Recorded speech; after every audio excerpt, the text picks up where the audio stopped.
sefa geldiniz. Ne kadar güzel insanlar gelmiş. Ay. Ay. Canım. Siz Bakü'den geldiniz. Kars'a.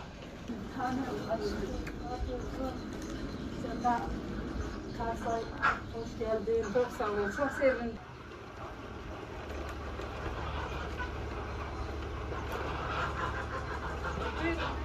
Hoş geldiniz. Buyurun, buyurun. Hoş geldiniz. Çok sağ olun. Çok sağ olun. Buyurun. Buyurun diyoruz. Hoş geldiniz. Sabah geldik. Hoş geldiniz. Sağ olun, sağ olun. Gel aşkım. Yanlışa bak, hoş geldin. Sefalar getirdin. Çok sağ olun. Çok sevindim. Çok sevinçliyim. Sefalar getirdin. Hoş geldiniz. Gelin, gelin, gelin. Ne güzel konaklarımız geldi. Hoş geldiniz. Hoş geldiniz. Gel. Hoş geldiniz. Sefa getirdiniz. Sağ olun. Çok sağ olun. Sağ ol. Buyur. Hoş geldin Aygacık. Hoş geldin. Çok sağ olun. Gel. Buyur. Hoş bulduk. Hoş geldin. Hoş bulduk.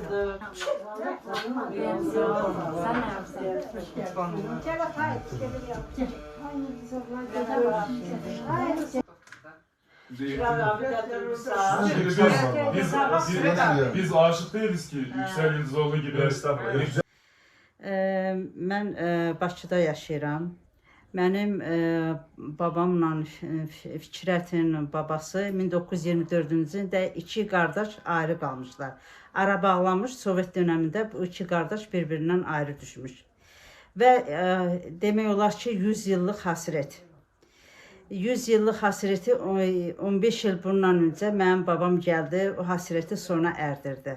Amma babam indi rəhmətli, Allah bütün ölənlərə rəhmət eləsin.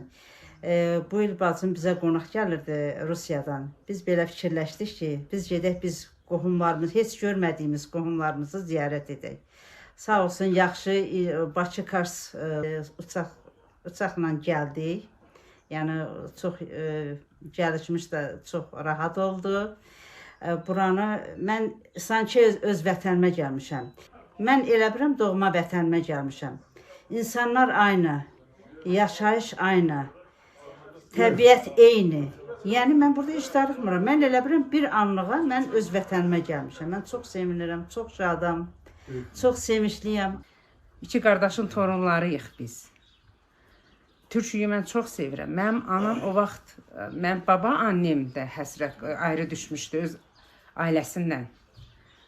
Annem Türkiyəyə baxarkən otururdu televizora baxırdı, ağlayırdı. Çünki anası, bacıları, qardaşı burada qalmışdı. Anam burada tək qalmışdı. O mənə çox təsir eləyirdi bu yaşıma qədər. İndi yəqin ki mənim atamın ruhu şaddır. Mən onun qohumlarını ziyarət eləyirəm. Bakü-Kars uçak seferlerinin başlamasıyla birlikte 100 yıllık hasret sona erdi. Sonunda akrabalarımıza kavuştuk. Onlarla beraber güzel vakitler geçirdik. Çok mutlu olduk. Umarım bu birliktelik uzun yıllar boyunca devam eder. Biri sağ yanımdır, biri sol yanım. Canım Azerbaycan, benim Türkiye'm. Dillerde dolanır şerefin şanım. Birin Azerbaycan, canım Türkiye'm. Canım Türkiye'm.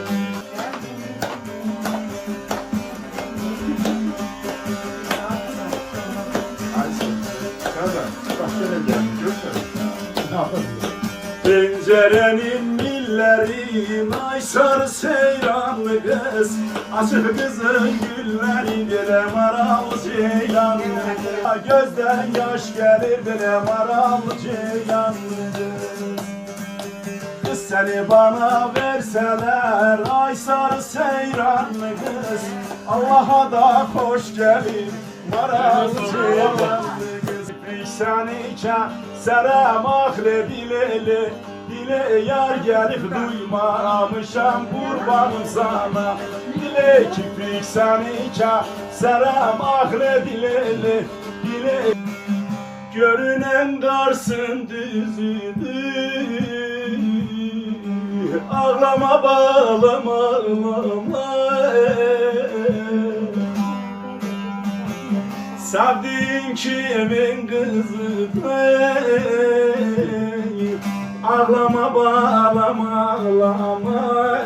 Bugün de Allah'a çok şükür Bakü, Türkiye uçak seferi başladı. O uçağın da ilk gelişinde bilet bunlara denk geldi. O bileti ertelediler, bu uçağa bilet aldılar, geldiler.